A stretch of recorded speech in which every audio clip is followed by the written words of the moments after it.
प्रेमानंद महाराज के पावन सत्संग को अंत तक अवश्य सुनिए। कहा जाता है कि सच्चे मन से सत्संग सुनने से जीवन में सकारात्मक ऊर्जा का संचार होता है और घर परिवार में सुख, शांति एवं समृद्धि का आगमन होता है। यदि आपके जीवन में किसी प्रकार का तनाव, कलह या मानसिक अशांति चल रही है तो यह दिव्य वाणी आपके मन को शांति प्रदान कर सकती है। प्रेमानंद महाराज जी अपने मधुर शब्दों और भक्ति भाव से लोगों के हृदय को भगवान की भक्ति में जोड़ते हैं। उनके सत्संग में प्रेम, सेवा, भक्ति और मानवता का सुंदर संदेश मिलता है जो जीवन को सही दिशा देने का कार्य करता है। इसलिए इस अमृतमयी सत्संग को अंत तक ध्यान पूर्वक सुने और अपने परिवार तथा मित्रों के साथ भी साझा करें ताकि सभी के जीवन में खुशहाली बनी रहे। राधे राधे। यदि आपको यह सत्संग पसंद आए तो हमारे चैनल को लाइक, शेयर और सब्सक्राइब जरूर कीजिए और ऐसी ही भक्ति से जुड़ी वीडियो देखने के लिए हमारे साथ जुड़े। उपासक धैर्य पूर्वक इस मार्ग में चले। ये अनन्य भक्ति का मार्ग कोई सरल मार्ग नहीं है, बड़ो ही कठिन है। भजन ढिग ढरिबो। भजन का स्वरूप केवल माला चलाना ही नहीं है, अस्तित्व मिटा देना है, महत्व मिटा देना है। विद्या, रूप, महत्व, कुल, धन, जौबन, अभिमान, षटकंटक देखे जहां रायन भक्ति निदान। जहां विद्वता का, जानकारी का अभिमान है, धन का अभिमान है, जन का अभिमान है, कुल का अभिमान है, अपना महत्व है, प्रभाव है, प्रभुता है, भक्ति वहां टिकती ही नहीं। हृदय में कोरा दम्भ छा जाता है। महापुरुषों ने खूब जांच करके बात कही है। रायन भक्ति निदान स्वांग सब नगर नारी के, विषयन हाथ बिकाय नहीं रिझवन भरतारी के। वो ऐसे स्वांग करने लगता है जैसे वैश्या श्रृंगार करती है दूसरों को लुभायमान करके धन लेने के लिए। ऐसे ही जो विद्या, रूप, महत्व, कुल, धन, यौवन, अभिमान में फंस गया वो केवल स्वांग करता है, बकाया वो रिझाता विषयी पुरुषों को है, भरतार हरि को नहीं। बिन विवेक वैराग्य भक्ति बिन सत्य न एको मानो, भगवत विमुख कपट चतुराई सो पाखंड ही जानो। इसलिए सावधान, अनन्य भक्ति कोई खिलवाड़ नहीं है और इससे सरल कोई दिव्य साधन भी नहीं है। सरल उनके लिए है जिन्होंने अपने को अनन्य भक्ति में बेच दिया है। प्रियालाल के नाम के बदले अपने को बेच दिया। हमें जो नाम मिला, मंत्र मिला, उपासना मिली, हमारा अस्तित्व खत्म। गुरु प्रदत्त नया जन्म, ये गुरु के चरणों में न्यौछावर। उपासना से वासना का नाश, वासना नाश होते हुए दिव्य भाव की प्राप्ति, ये सब सहज सरल हो जाता है। और जब अहम की प्रक्रिया से साधना होती है तो बड़ा उसमें विघ्न पड़ता है। बहुत प्रकार की ऐसी बाधाएं खड़ी होती है कि उपासक संभाल नहीं पाता। परत खगेश लगे नहीं बारा, गिरने में देर नहीं लगती, किया कराया सब धूल धूसरित हो जाता है। इसलिए अनन्य भाव से जो भगवान का भजन करते हैं उनको वो परमात्मा प्राप्त हो जाता है। अर्थात उसको ये अनुभव हो जाता है कि बर्फ के रेशे रेशे में जल ही विराजमान है, जल ही बर्फ रूप है, बर्फ ही जल है। अर्थात भगवान ही सृष्टि रूप धारण किए हुए हैं। ये सृष्टि केवल भगवान ही है, दूसरा कोई नहीं। वासुदेवा सर्वमिति वासना वासुदेवस्य वासितम भुवनत्रयम् सर्वभूत निवासोऽस्मि वासुदेव नमोस्तुते। वासुदेव ही अपनी इच्छा से सर्वभूत रूप विराजमान है, दूसरा कोई नहीं। वही बनने वाला, वही बनाने वाला, ये गुरु कृपा से बोध हो जाता है। अन्यथा अन्य साधनों में गतियां हैं, पर जहां से वापस नहीं होना होता वो गति एकमात्र श्री भगवान ही है। उनका मार्ग केवल अनन्य भक्ति ही है। स्वयं श्री भगवान वर्णन करते हैं, यत्र काले त्वनावृत्ति महावृत्तिं चैव योगिनः प्रयाता यान्ति तं कालं वक्ष्यामि भरतर्षभ। हे भरतवंशियों में श्रेष्ठ अर्जुन, जिस काल में शरीर छोड़कर गए हुए योगी उपासक अनावृत्ति को प्राप्त होते हैं, अर्थात पीछे लौटकर नहीं आते, और जिस मार्ग से गए हुए आवृत्ति को प्राप्त होते हैं, अर्थात पुनर्जन्म होता है, उस मार्ग को हम वर्णन करते हैं। तुम सुनो, प्रभु कह रहे हैं जिस मार्ग से जाने पर पुनः आना नहीं होता। जीवित अवस्था में किसी से कोई ममता नहीं रह गई और किसी से कोई द्वेष भी नहीं है। आप मुक्त हो रहे हैं। शरीर के सम्मान में, शरीर की अनुकूलता में, शरीर के सुख में कोई राग नहीं है। शरीर के अपमान में, शरीर की प्रतिकूलता में, शरीर के दुख में कोई दुख नहीं। वो जीवन मुक्त हो जाएगा नहीं, है अभी जीवन मुक्त है। ये भगवान की कृपा से अनन्य भक्ति जब हृदय में जागृत होती तो ये स्थिति होती है। ये बुद्धि के विचार से नहीं होती, ये स्थिति होती है। जैसे हमारी शरीर स्थिति है तो देखो हमें कुछ विचार करना पड़ता है। सारे के सारे अज्ञान के जितने भी क्षेत्र है सब प्रकाशित है। काम, क्रोध, लोभ, मोह, मद, मत्सर, बहिर्मुखता, स्थिति, उसमें लगाना थोड़ी पड़ता है दिमाग की अपमान सहना है, दुख सहना नहीं, स्थिति है। वो अनन्य भक्त के हृदय में स्थिति आती है। अनन्य भक्त वही है, कहीं एक जगह तो निष्ठा ले ले, हमारी कहीं निष्ठा नहीं है। जब जहां जैसी अनुकूलता मिली वैसे बन गए, ये अनन्य भक्त का स्वरूप नहीं। अनन्य भक्त का स्वरूप है प्राण चाहे चले जाएं, हमारी निष्ठा ना टूटने पावे, निष्ठा न जाने पावे। निष्ठा का जागरण ही भक्ति का विशुद्ध स्वरूप है। हमारी देह निष्ठा है और कोई निष्ठा नहीं है। बस देह सुखी रहे, निरोग रहे, सम्मान यश कीर्ति, ये देह निष्ठा है। दो चार माला कर लिए तो लगता है बहुत बड़े संत हैं, बहुत बड़े भक्त हैं। हमारा स्वरूप भक्ति का यही है कि हम रह न जाएं। आप कहां खड़े हो? पूरा अस्तित्व बोझा लिए खड़े हो। ना हमें तन की परवाह है, ना मन की परवाह है। समझो अनन्य भक्त का स्वरूप क्या है। हमारा तन, हमारा मन, हमारा जीवन समर्पित है, ये स्वीकार करो ना। जब समर्पित है तो जैसे चलावे वैसे। अब हमारा अस्तित्व खत्म।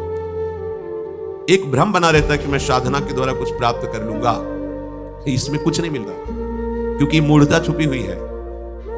बता रहे हैं कि आपके स्वरूप में ना पहले कोई फर्क था, ना अब कोई फर्क है, ना आगे कोई फर्क पड़ेगा। साधनों और असाधनों का स्वरूप में कोई फर्क नहीं पड़ता। आपकी स्वीकृति जहां हो गई बस वो हटाना है। आपकी स्वीकृति एक देशी शरीर में हो गई है, आपकी स्वीकृति एक अंतःकरण में हो गई है, आपकी स्वीकृति मान्यता में हो गई, आग्रह। ये जब तक नहीं छूटेगा तो साधना क्या कर लेगी, और उसमें पुष्टता होती रहेगी। ये बात सबकी समझ में नहीं आएगी, गुरु कृपा पात्र को ही ये बात समझ में आएगी। अरे कुछ नहीं करना प्यारे, ये करने का राग मिटाने के लिए साधन बताया जाता है। तुम ब्रह्म स्वरूप, भगवत स्वरूप, तभी प्रियाजू की सेवा में पहुंचोगे। इस देहधारी जीवत्व भाव वाला कहीं झांक नहीं सकता। तेजो रूप निकुंजेयो कलयन नेत्रादि पिंड स्थितम, तेजो रूप। तुम इस पांच भौतिक शरीर को मैं स्वीकार करके प्रियाजू की दासता भूल जाओ। बहुत चढ़ाई का मार्ग है, चढ़ नहीं पाओगे। बरसाने लाडली जू के दर्शन करने के लिए जब जाना होता है और अपनी टांगे काम नहीं करती हैं तो पालकी की व्यवस्था श्री जी अपने निज जनों से करवाए हुए हैं। वहीं के वाशीजन पालकी में चढ़ के जाओ, उनको अभ्यास है चढ़ाने का। निकुंज तक पहुंचने के लिए हमारी टांगे मजबूत नहीं है, ब्रह्मा की भी मजबूत नहीं है जिन्होंने हमें बनाया है, औरों की तो बात जाने। पालकी पे बैठ के जाना होता है। कौन सी पालकी? अक्षर अक्षर जब श्यामा श्याम के रस का अंदर जाता है ना, श्याम श्यामा प्रगट प्रगट अक्षर निकट प्रगट रसवती मधुरवाणी, रसोपासना, रसोपासना का भाव, रसोपासना की पद्धति रीति हृदय में गुरुदेव की कृपा से विराजमान है। और एक एक अक्षर श्रवण इंद्रिय से अंदर जाकर स्वरूप की रचना की, तो भाव रूपी पालकी में बैठकर सजनी स्वरूप होकर श्री जी के पास पहुंचा जाता है। ये तुम्हारे बस की बात नहीं है। व्यास सुवन प्रसाद देह मानसी गढ़े चित्त, जब हमारे बस की बात नहीं होती तो ऐसे हो जाता है। सवै अंग गुणहीन हो कोई में क्या साधन करेगा। अब चार गुरुदेव के द्वारा दिए गए निष्ठाओं के विशेष भाव अपने वृंदावन रस के, धाम निष्ठा, नाम निष्ठा, गुरु निष्ठा, इष्ट निष्ठा, ये चारों में एक केवल पकड़ लो, कोई पकड़ लो। एक जैसे चद्दर फैला उसके चार कोने, एक कोना सुदृढ़ पकड़ लो, खींचो, पूरा चद्दर आ जाएगा। पूरे के पूरे भाव आपके हृदय में जागृत हो जाए। एक निष्ठा कोई पकड़ लो। अब सबसे सहज और सरल निष्ठा धाम निष्ठा लगती है, पर है नहीं, बहुत सरल लगती। धाम वास करना क्या है? पर धाम वास करने के लिए जब हम मन में सोचते हैं, आप सब देखना, तो सबसे पहले मन घबरा देता है, मन भय प्रदान करता है। फिर धन की आश होती है, फिर व्यवस्था की बात होती है, फिर यहां का जो जाल बिछा हुआ है, आप ऐसा ना समझो ये भगवत धाम है। प्रगट यहां महारथी विराजमान है, माया के प्रगट महारथी। राष्ट्रपति भवन है, विशेष सुरक्षा है। यहां काम क्रोध के सैनिक नहीं, स्वयं सुभट वो विराजमान है। राग द्वेष मूर्तिमान होकर विराजमान है, क्योंकि चूके तो मार के गिरा दिए जाओगे। अब हमको यहां ऐसा चाहिए जो हमें गाइड कर सके, तो वो है रसिक जन जो धाम निष्ठ धाम प्रेमी है। वो हमें रहनी बताते, बिना रहने के ये प्रेम देश में प्रवेश नहीं है। तो पहले तो धाम निष्ठा करने के लिए विचार कर लो कि मैं मरा, बस यहीं से निष्ठा धाम की आएगी। जिंदा हो तो तुम धाम नहीं रह सकते। जिंदा कोई बल है तुम्हारे अंदर? बोले हाँ, क्यों? बैंक बैलेंस, परिवार, रुपया, रहते हुए भी नहीं रहोगे, धाम में नहीं रहोगे। राग द्वेष में रहोगे, काम क्रोध में रहोगे, देहाभिमान में विचरोगे, धाम में नहीं विचरोगे। धाम चिंतन नहीं होगा कि मेरे लाडली लाल कैसे नवनिवृत्त निकुंज में बन की कुंजन कुंजन डोलन, नहीं रहोगे। ये खूब महापुरुषों के अनुभूत वचनों के अनुसार बोल रहे हैं। धाम निष्ठा के लिए पहले मैं मरा, मन मारिया तन बस में कीना, मन ही मारी तन हारी कहे। न मन मार पा रहे हो, न तन हार पा रहे हो। अब सहयोग की जरूरत है। वो सहयोग वृंदावन रस की रसिक जन करते हैं, रजरानी करती है, यहां की वायु करती है, लता पता करते हैं। पर उन्हीं के ऊपर ध्यान रखना, जो मैं मरा अस्तित्व मिटाने के लिए तैयार हो चुके हैं, गला कटाने के लिए तैयार हो चुके हैं। यहां सर्वस्व भाव केवल गोरे चरणारविंद में, कहीं कोई अन्य, कोई आश्रय, कोई बल बिल्कुल नहीं। एक बार एक पद श्री जीव गोस्वामी जी के पढ़ने में आया। इसे पढ़ रहे थे तो एक पद देखा, सखी हो श्याम रंग रंगी, पूरा पद देखा। गदाधर भट्ट जी, यहां हमने कभी नाम तो सुना नहीं गदाधर भट्ट का, अर्थात हमारे ब्रजमंडल के अंतर्गत तो है नहीं। तो श्याम रंग में कैसे रंगे? बिना ब्रजरज का सेवन किए, स्वामी जी के चरणों का आश्रय लिए, रसिकों का संग किए, कोई श्रृंगार रस में कैसे रंग सकता है? ये श्रृंगार रस, कांता भाव रस कैसे रंग सकता? साधु समागम सत्य करी, करे कलंक बिछोह, परशुराम पारस परसी, भयो कनक ज्यों लोह। ये बिना पारस के स्पर्श के लोहा सोना कैसे हो गया? हो ही नहीं सकता। साधु समागम रसिक जनों का संग पारस संग है। अगर आप अपना अस्तित्व रखते हैं तो एक कलंक है इस शरणागति में। यही समझ में नहीं आ रहा। बड़ा विचित्र माया का जाल है, बहुत विचित्र। जब सूक्ष्मता से विचार करो तो लगता है केवल हरि बचावे तो बच सकता है। जैसे भगवान ने कहा ना, मामे ये प्रपद्यन्ते माया में ताम तरंति थे, अन्यथा बहुत सूक्ष्म है, ऐसा मार के गिरा देती है कि बस हाथ मसलते रह जाती है कि अब तो हम पकड़ ही नहीं सकते। गया गया, एक गया, निकल गया। ये कलंक है शरणागति में। अन्य किसी भी तरह का बल, चीख चीख के कह रहे सावधान हो जाओ, जीवन व्यर्थ चला जाएगा। कोई भी अन्य आश्रय मत लेना। कुछ भी अन्य आश्रय लिया तो आपका मार्ग बदल जाएगा। बस एक भरोसा, एक बल, एक आस, एक विश्वास अपने आराध्य देव के चरणों का। और ये तभी जागृत होता है साधु समागम सत्य करे, जो संतों के वचनों में अपने जीवन को समर्पित कर देता है, वही इस लाभ को प्राप्त कर पाता है। जब श्री जीव गोस्वामी जी ने कि बिना अनन्य प्रेम के श्याम रंग में रंगा नहीं जा सकता, और अनन्य प्रेमियों के संग के बिना अनन्य प्रेम आता नहीं। विद्वान की लेखनी अलग होती है, प्रेमी की लेखनी अलग होती है। जो बुद्धि से कल्पना करके लिखा जाता है, वो एक लाइन पंक्ति पढ़ने पर ही पता चल जाता है कि ये बुद्धिगत है, और एक होता है भावगत, स्थितिगत। महापुरुषों के जितने भी पद हैं, जो बाणियां हैं, ये बुद्धिगत नहीं है, ये स्थिति है। वो देख रहे हैं, वो देख करके उससे लिख रहे हैं। गदाधर भट्ट जी का पद बता रहा था कि वो हैं, उसी में है, वो रंगे हुए हैं, तो कैसे रंग सकते हैं? अनन्य प्रेम ये दुर्लभ वस्तु है, सबसे दुर्लभ वस्तु है। कागभूषुंड जी पर जब भगवान श्री राम प्रसन्न हुए तो कहा, जाओ विज्ञान सहित परम बोध ज्ञान को तुम प्राप्त हो। बहुत वरदान है। कागभूषुंड जी शांत रहे, फिर कहा, प्रभु ये तो सब हमारी कोई चाह ही नहीं थी, हमारी जो चाह है वो आप कृपा करके दे दीजिए। क्या? बोले अनन्य भक्ति। भगवान अपने मुख से नहीं बोले थे अनन्य भक्ति, छुपाते हैं। कागभूषुंड बोले बहुत चतुर हो तुम, अनन्य भक्ति आ गई तो ये सब लड़का बच्चा है, ज्ञान वैराग वैभव सब। चाहे 14 विद्याओं का ज्ञानी हो, 4 वेद कंठस्थ हो, 18 पुराण कंठस्थ हो, 9 रस 60 शास्त्र ये सब को कंठस्थ किए हो, पर जरूरी नहीं कि उसमें अनन्य भक्ति आ जाएगी। अगर अनन्य भक्ति नहीं है और ये सब है, इसमें जो वर्णन कर रहे हैं, अनन्य भक्ति नहीं सब है, तो ये सब व्यर्थ हो गया। उसकी बुद्धि ऐसी है जैसे गधे की पीठ में ईंट लाद दो या स्वर्ण लाद दो या वेद रख दो, उसको भार से केवल मतलब है। इसी भाव को गोस्वामी जी कह रहे हैं, जोग कुजोग और ज्ञान अज्ञानु, जहां नहीं राम प्रेम प्रधानु। यदि प्रेम लक्षणा भक्ति का जागृत नहीं हुआ तो वो योग कुजोग है, वो ज्ञान अज्ञान है। जिसके हृदय में अनन्य भजन नहीं आया, अनन्य भक्ति नहीं आई, उसका जीवन चाहे जितना बड़ा भी बताया, सब वेद पुराण सब कंठस्थ हो तो कह सकते हैं बहुत ज्ञानी है। एक बार पूज्यपाद सिवड़िया बाबा जी महाराज गंगा किनारे भ्रमण कर रहे थे, तो कानपुर के आगे एक जगह भागवत हो रही थी, वो योग वाशिष्ठ पर प्रवचन कर रहे थे। बाबा भी बैठ गए, उन्मत्त वेश में रहते थे। उस समय भगवदाकारवर्ती ब्रह्माकारवर्ती बैठे, इतना सुंदर अध्यात्म का वर्णन योग वाशिष्ठ के द्वारा बाबा की मिलने की इच्छा हुई।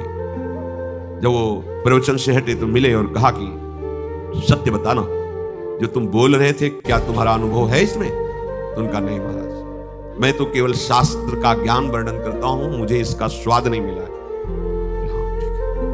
और पूर्णता तो तभी होगी ना जब आप इसका अनुभव करोगे। बोले हम गृहस्थ हैं, प्रवचन करते हैं, अपने संयम नियम से रहते हैं, जीवन यापन हो रहा है, पर ऐसा अभी तक लक्ष्य ही नहीं बना कि मुझे तत्व बोध करना है। तो पूज्य बाबा ने कहा कि जरूरी नहीं है कि वो शास्त्र का ज्ञान रखने वाला है तो ब्रह्मबोध हो ही गया है। जरूरी नहीं कि 18 पुराणों का वक्ता है तो उससे अनन्य भक्ति प्राप्त नहीं। हो सकता है कि वो शब्द ना बोल पा रहा हो पर अनन्य भक्ति से छका हो सकता है वो बोध की बात ना बता पा रहा हो लेकिन तत्व बोध को प्राप्त हो। खास बात है प्रभु के चरणारविंद की अनन्य भक्ति का हृदय में आना। जब ये श्री जीव गोस्वामी जी ने इस पर विचार किया, सखी हो श्याम रंग रंगी,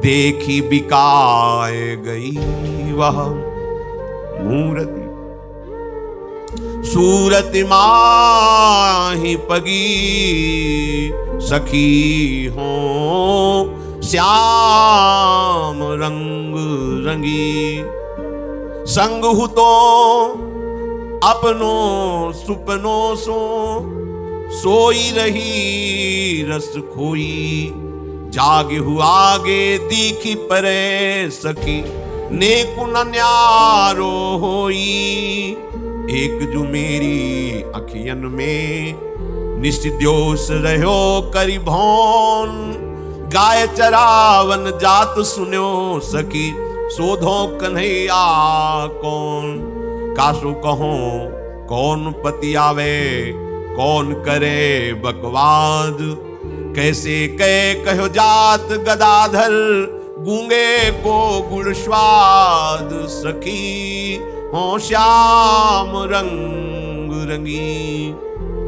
श्याम रंग रंगी पद सुन के गुसाई जीव, पत्र दे पठाए उभय साधु वेगी धाय के, रैनी बिन रंग कैसे चढ़्यो अति सोच बढ़्यो, कागद में प्रेम मढ़्यो तहां लेके आए हैं, पुर ढिंग कूप तहां बैठे रस रूप, लगे पूछबे गोति नहीं सो नाम ले बताए हैं, रहो कौन ठोर सिर मोर वृंदावन धाम, नाम सुनि मूर्छा हुए गिरे प्राण पाए हैं।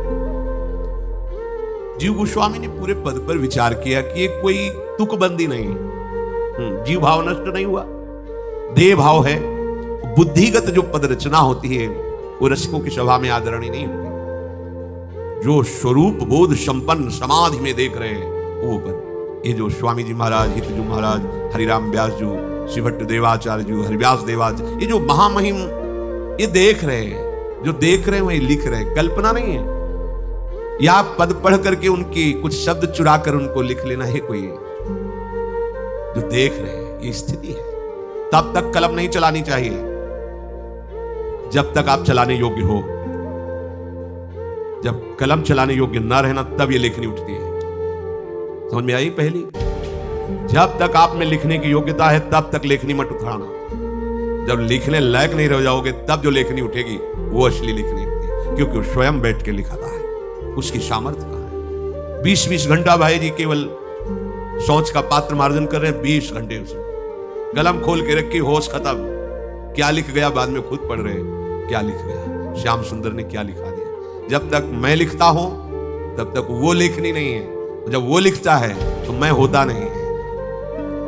इस पद की आंतरिक वृत्ति को देखकर कि जब सो रही हूं तो स्वप्न में वो समाया है, और जब जग रही तो सामने तो वो कौन श्याम सुंदर है जो गाय चराने जाते हैं? वो तो मेरे आंखों के सामने जागृत स्वप्न सुषुप्ति स्फुरत में, जागृत है या स्वप्न है या सुषुप्ति है, वो हर समय मुझे कभी छोड़ता नहीं। तो गाय चराने कब गया? बोले किससे कहूं, कोई विश्वास नहीं मानेगा। कासो कहो कौन पति आवे। अब अगर बात करेंगे तो एक वार्ता मात्र लगेगी, क्योंकि कोई कैसे जान सकता है। गदाधर जी कहते हैं हृदय की बात, ये तो गूंगे का गुड़ स्वाद जैसा, मुका स्वादनवत। ब्रजेश्वरी श्री लाडली जी की चरण रज के बिना और उनके रसिकों के बिना कोई श्याम रंग में रंग जाए, असंभव। कहां के हैं पद रचयिता, पता चला अमुक नगर के। ठीक है, पत्र लिखा जी गोस्वामी ने कि मैं इनसे मिलना चाहता हूं, कैसे श्याम रंग में रंग गए। है तो स्थिति गाढ़, पर बिना वृंदावन के, बिना वृंदावन की रज के, बिना वृंदावन रज के प्रेमियों के ऐसा कैसे हो सकता है? अनाराध्य राधा पदाम्भोज रेणु मनाश्रित वृंदा टवीम तद पदांकाम असंभास्त तदभाव गंभीर चित्तान कुतः श्याम सिंधु रसस्यावगाहा। श्री स्वामिनी लाडली जी के चरण कमल की रज का सेवन किए बिना, उनकी आराधना किए बिना, रजोपसेवी रसिकों के बिना, और जो चरण चिन्हों से युक्त भूमि इस वृंदावन धाम का आश्रय वास लिए बिना कोई श्याम रंग में कैसे रंग सकता है? अर्थात नहीं हो सकता है। आश्चर्य है ये बोलने में श्याम रंग में रंगी हूं, पर पद बता रहा है कि श्याम रंग में रंगी है, क्योंकि वाणी कैसे रंग चढ़ा हुआ है, कितना चढ़ा हुआ है, वाणी बता देती है अनुभवी जनों को, जो उसी रंग में रंगे हैं। प्रपंच में रंगे हुए जनों को प्रपंच की वाणी समझ में आएगी, और भगवत रंग में रंगे हुए जनों को भगवत वाणी। श्री राधा पादारविंद की आराधना, प्रेम धाम वृंदावन का आश्रय, रसिकों का संग, ये बनाता है श्याम रंग का दीवाना। श्याम रंग श्रृंगार रस, माधुर्य रस, इसका दीवाना ही महामाधुर्य रस का अधिकारी बनता है जाकर। श्याम रस सागर में अवगाहन करने के लिए जो चला है, उसको ये 3 बातें अत्यंत आवश्यक है। बिना इन 3 बातों के श्याम रंग में कोई रंग ही नहीं सकता। राधा पदाम्भोज रेणु, महाप्रभु हरिवंश चंद्र जी कह, यो ब्रह्म रुद्र शुक नारद भीष्म मुख्य रालक्षितो न सहसा पुरुषस्य तस्य। ये बड़े बड़े ईश्वर कोटि के महापुरुष जिनको सहसा अपने ध्यान में नहीं ला पाते, उनको अधीन कराने की सामर्थ्य सत्यो वशीकरण चूर्ण मनंत शक्तिम तम राधिका चरण रेणु मनुष्मरामी। राधा पादाम्भोज रेणु, ऐसे श्री कृष्ण को तत्काल वशीकरण मंत्र जैसे फेंके और अधीन हो जाए, ऐसी सामर्थ्य अनंत शक्ति संपन्न वृंदावन की रज रानी है, क्योंकि महारानी जी के चरण चिन्हों से युक्त है। पहली बात श्री किशोरी जी के चरण चिन्हों से चिन्हित इस रज का सेवन। दूसरी बात श्री धाम का दृढ़ आश्रय और वास। तीसरी बात वृंदावन के रसिकों का संग, तभी ये दुर्लभ श्रृंगार रस में प्रवेश होता है, श्याम रंग में। तभी ये स्थिति कि जग रही हो तो सामने वो खड़े हैं, सो रही हो तो भाव में वो हमारे सामने हैं, स्वप्न में तो उनके साथ खेल रही हो। जागृत स्वप्न सुषुप्ति स्फुरत में, वही स्फुरत हो रहे आराध्य देव। ये पुनर्जन्म के भजन से नहीं होता कि पूर्व जन्म में भजन किया, अब आगे भी भजन करें, ये नहीं होता। ये रसिकों के संग से, रजरानी की कृपा से, धाम की कृपा से होता है। श्री जीव गोस्वामी जी ने प्रिया प्रीतम का प्रेम रंग तभी तो चढ़ता है जब रंगने वाला हो। विचार, रंगने वाला कौन? वृंदावन के रसिक जन। और यहां कभी नाम नहीं सुना गदाधर भट्ट जी किसी रसिक महापुरुष की शरण में या किसी, ये कैसे रंग है? रंग यहां है, रंग का भाजन यहां है और रंगने वाले यहां है, ऐसे कैसे? मन में इतना भाव जगा, प्रेम में भर करके पत्र लिखा। इस श्याम रंग में तुम कैसे रंगे, बिना वृंदावन रच के, बिना वृंदावन वास के, बिना वृंदावन के रसिकों के संग के। हमें इसका बड़ा आश्चर्यमय भाव आ रहा है कि आप रंगे हो, ये तो पक्का है, पर कैसे रंगे। ये सभी धामों में सर्वश्रेष्ठ धाम वृंदावन है। जितने भी धाम हैं सबको अपने आराध्य देव का सर्वश्रेष्ठ भाव होना चाहिए और आराध्य देव के धाम का भी सर्वश्रेष्ठ भाव होना चाहिए। पर सबने जिस धाम की रज मांगी है वो केवल वृंदावन धाम है। कोई भी कहीं भी अगर रज रानी की कहीं भी मांग देखी गई है तो ब्रजरज की शब्द आएगा, ब्रजरज। पूरे त्रिभुवन में भगवान के विविध धामों में कहीं का कोई भी उपासक हो, जब रज रानी की बात आएगी तो ब्रजरज की बात आएगी, क्योंकि ये प्रेम धाम है। भगवान के और भी अवतार जन्म लीला धाम है, महामंगल में है, महामहिम है, कोई कम नहीं क्योंकि भगवान के। पर ये प्रेम धाम वृंदाविपिन ऐसा है कि किसी भी मार्ग का पथिक हो यहां आकर के अपने आराध्य देव का प्रेम इसी रजरानी से प्राप्त करता है। जो विशुद्ध प्रेमी होगा, अनन्य प्रेमी होगा, तो ये रजरानी अनन्यता और विशुद्ध प्रेम प्रदान करती है। अगर ब्रह्मबोध चाहिए तो बहुत जल्दी हो जाएगा। श्री राम चरणारविंद का प्रेम चाहिए तो यहीं से हो जाएगा। आज भी संत हैं, वो केवल राधा चरण उपासक ही नहीं है। बिहारी जी की आरती में आते थे मौनी बाबा, विशाल सियाराम जी का तिलक धारण किए हुए दौड़ते हुए आते, वृद्ध थे, दौड़ते हुए सुदामा कुटी के पास शालीग्राम भगवान की बहुत सेवा करते हैं। वो कहते हैं कि जिस दिन से वृंदावन की रजरानी का स्पर्श हुआ पता नहीं क्या हो गया, ऐसे भूल गए कि अब कोई और है, कहीं और जाना है। आज तक वही खुद बिहारी जी के सामने खड़े हो गए, बाबा आज तक बरसाना जाना नहीं हुआ वृंदावन। 24 वर्ष पहले के लगभग पूज्यपाद मथुरादास बाबा आए थे ब्रज भ्रमण के लिए, सियाराम जी के उपासक। आजीवन वृंदावन को जीवन समर्पित करके यही भक्तों के चरित्र गान करते हुए अपने प्रभु को प्राप्त हुए। नारायण स्वामी सन्यासी थे, यहाँ की रज का प्रभाव पड़ा, श्याम सुंदर के दीवाने हो गए। कितने कोई भी कहीं से भी, ये रज रानी बावरा बना देती है। बावरो सो रस में फिरे खोजत नेह की बात। वृंदावन जैसा सिर्फ वृंदावन। पत्र लेकर के जीव गोस्वामी का उनके निजजन गए, जिस नगर में गदाधर भट्ट जी का वास था। पहले बाहर ही शौच आदि जाया जाता था, कुआं आदि में स्नान होता था। प्रातःकालीन वहां पहुंचे तो कुआं में बैठे हुए दतवन कर रहे थे। उनसे पूछा कि काहू कही भट्ट श्री गदाधर जू ये जानो, मानो ही पाती चाह फेर के जिवाए हैं। दियो पत्र हाथ लियो शीश सो लगाए, चाहे बाँचत ही चले बेगी वृंदावन आए हैं। मिले श्री गुसाई जूसो आंखें भरी आई, नीर सुधिना शरीर धरी धीर वही गाए हैं। पढ़े सब ग्रंथ संग नाना कृष्ण कथा रंग, रस की उमंग अंग अंग भाव छाए हैं। हम भाई गदाधर भट्ट से मिलना चाहते हैं, वृंदावन से आए हैं। पूज्यपाद प्रातः स्मरणीय श्री जीव गोस्वामी जी ने उनको वृंदावन मूर्छित। वो लगा कि क्या हो गया इनको, कुछ उत्तर ही नहीं दिए, मूर्छित खड़े हैं।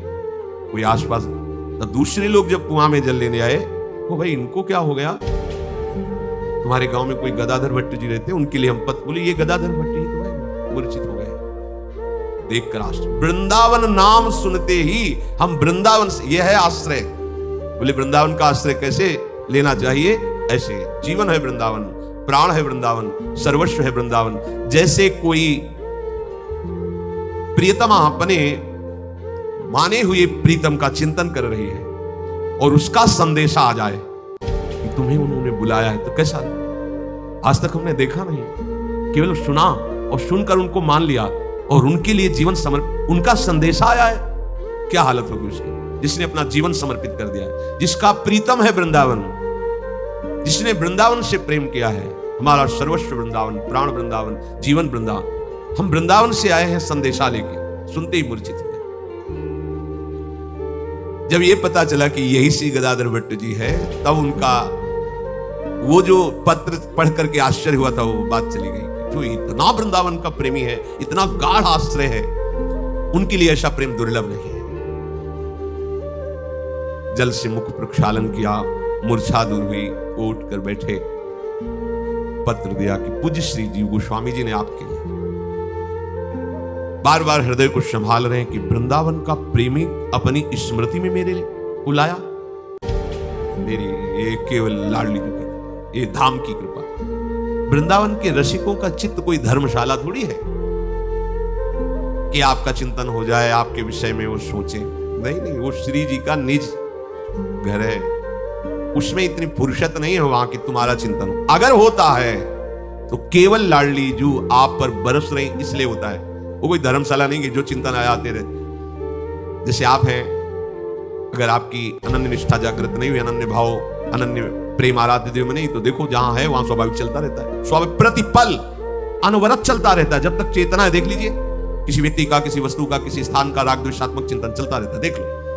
ऐसे ही अनन्य भक्त का प्रियाजू का नाम, प्रियाजू का रूप, प्रियाजू की लीला, प्रियाजू का धाम, उनकी दिव्यता हर समय अनवरत निरंतर चलती रहती है। उसमें करता नहीं होता है ये स्थिति की, वो बुद्धिगत नहीं। जैसे आप ट्रेन में बैठे हो तो आप हर समय याद थोड़ी करें मुझे कहां जाना है, वो कहां जाना है, आप बताते रहना मुझे कहां जाना है।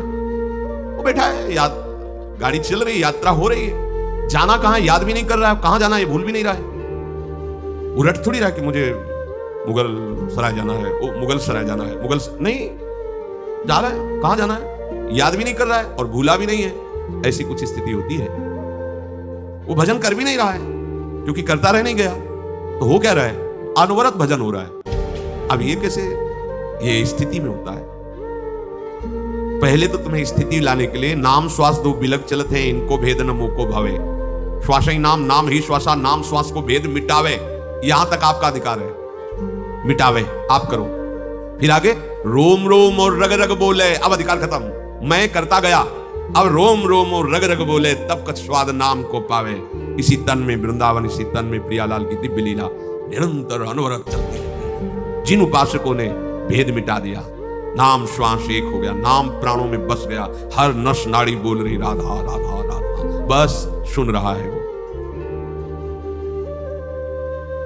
भगवत धाम से आए हुए संतजन और वहां के प्रेमी हमारे लिए पत्र लिखा, अशुभ प्रवाह हो रहा। कैसी भाव स्थिति हुई होगी, अपने प्यारे का पत्र, जिसको किसी से प्रेम हो, वास्तविक भोग वासना जनित नहीं, देह भाव जनित नहीं, प्रेम हो, आसक्ति हो, कि जिया ना जाए।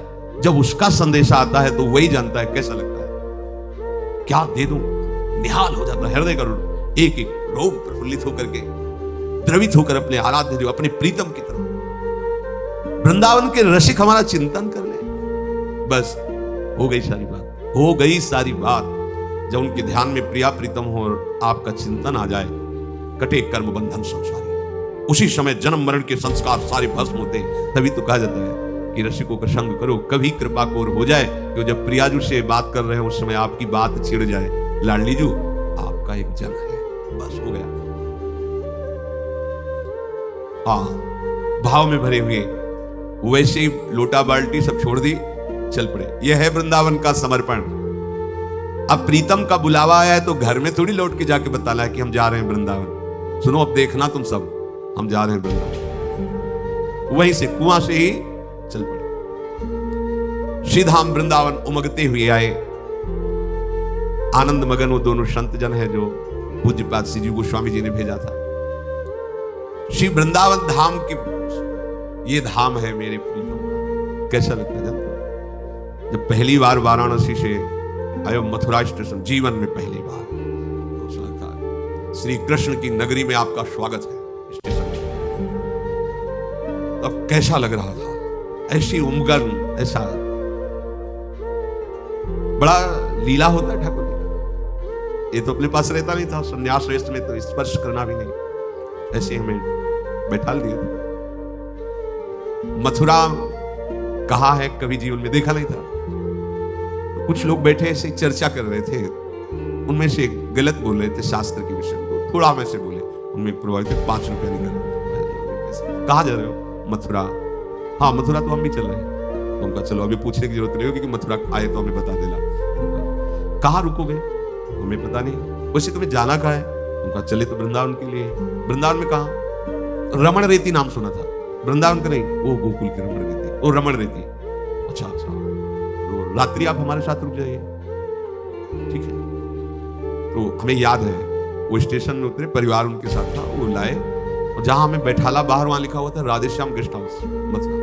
तो गार्ड तो रहते, तो वो अंदर गए, हमें से कहा बैठिए हम आपको बुला लेंगे। बुलाए नहीं, गार्डन गए, बाबा चलो यार, हमका वो कह रहे थे कि, तो शायद उनके परिवार वाले ने कहा होगा कि जवान बाबा जी है और तुम ऐसा हो करना भी चाहिए, संशय ऐसा कर भी लेना चाहिए। तो कहा, बोले कौन है? हम कहा हम नहीं जानते। तो ऐसे कैसे तुम्हें इसमें रख लेंगे गेस्ट हाउस में? तो वो कह रहे थे इसलिए मैं बैठ, बोले चलो। अब जाए कहा, मतलब कुछ परिचय हो तो पूछ ले, बिल्कुल नहीं। बाहर निकले तो पान खाए, लोटा हाथ में से लिए हुए, जय श्री कृष्ण। अच्छा लगा, कोई कृष्ण तो बोल रहा है। रात्रि को समय 11 किलो जय श्री कृष्ण। कहाँ से आए हो?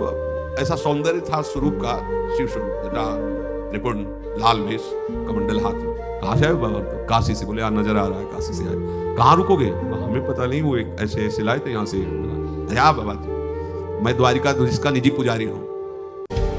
अरे महल जैसा उनका घर था, लेकिन उनका अंदर तो नहीं जाएंगे हम, ये बाहर बाहर में कितने प्रकार के भोग लाए घाटों में रहने वाले को, जब ये और मलाई ये वो इतने ढेर सारे भोग चक पाया। बोले बाबा सो जा, सुबह जब प्रकाश होगा जहां कहोगे भेज देंगे। हम कहा नहीं, यहाँ से यमुना जी जाने का मार्ग बता। तो बोले सुबह यहीं से सब लोग जाते हैं यमुना जी। हम कहा हमारा नियम 2 बजे उठ जाए, हम यहाँ से निकल जाएंगे, आप हमें यमुना जी को स्नान किया।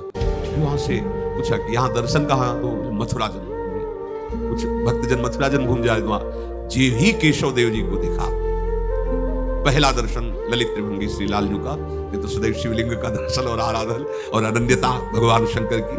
जी ही देखा तो मतलब जैसे बहुत जन्म से बिछड़ा हुआ कोई, ऐसा ना चिल्ला चिल्ला के रोना आया, क्योंकि पहली बार प्रभु का ये रूप देखा।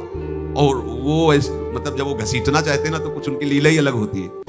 बैठ गए। अब तो जब रोना शुरू है तो वह भक्त नगरी है, सब मथुरापुरी, बड़ी महिमा है शास्त्रों में। नित्य निष्दिन श्री हरि का वास श्याम सुंदर का बताया जाता है। मतलब महाप्रभु के अनुभव में डूबे हुए सेवक जी भी कह रहे हैं, मथुरा नित्य कृष्ण को वास, निष्दिन श्याम न छाड़त पास, तास सकल लीला कही। अब तो अंदर से तुलसी की माला और प्रसाद इतने रुपए हमारे सामने जमा हो गए, कोई 100, कोई 5, कोई 10, कोई तो पुजारी जी थे, हम कहा हम रुपया तो स्पर्श नहीं करते, आप बाबा रुको 2-4 दिन। अब कहले हमें तो वृंदावन जाना है। तो बोले अच्छा वृंदावन जाना है? तो एक उनका वृंदावन जाना है, इनकी व्यवस्था। तो ऑटो में बैठा, वृंदावन अटल्ला चुंगी, एक चीज अब याद, अटल्ला चुंगी। तो उतरे वहां से। तो बोले बाबा आप कहाँ जाना? हमका रमण रेती। तो अब ये रमण रेती अपनी है ना, ये सुंदर करोड़, इसे रमण रेती हमें पता नहीं था। तो उसने कहा रिक्शा वाले इसका कितने रुपया लोगे? तो 10-15 रुपया जो भी। रमण रेती बाबा को उतार दिया। एकादशी का दिन था, परिक्रमा चले, पहला वृंदावन में प्रवेश एकादशी का दिन था, परिक्रमा। हम ऐसी भीड़ होती होगी वृंदावन में, हम साथ साथ चल रहे थे, कहाँ जाना है कोई पता। एक मौनी बाबा थे, पधार गए, बड़े अच्छे संत थे। तो हमारी तरफ देखे है, वो भी संन्यास वस्त्र में थे, मतलब बड़ा प्रियता दिखाती। वो हमें पता नहीं, काशी से आए हैं, शाम से खा ले। उसको बुलाया, कैसे तुम्हें बताएं कि कई दिन, मतलब ये जो प्रगट वृंदावन आप देख रहे हैं, कई दिन महादेव की कृपा से, मतलब कैसी दिव्यता, कैसा भाव। जब प्रभु के द्वारा आकर्षित किया जाता है तो ये पार्थिव दृश्य नहीं रहता, ये चिदानंद है, यही वृंदावन चिदानंद है। पहली दृष्टि में ही वृंदावन को श्री गदाधर भट्ट जी ने जो स्वरूप देखा, विकल हो गए।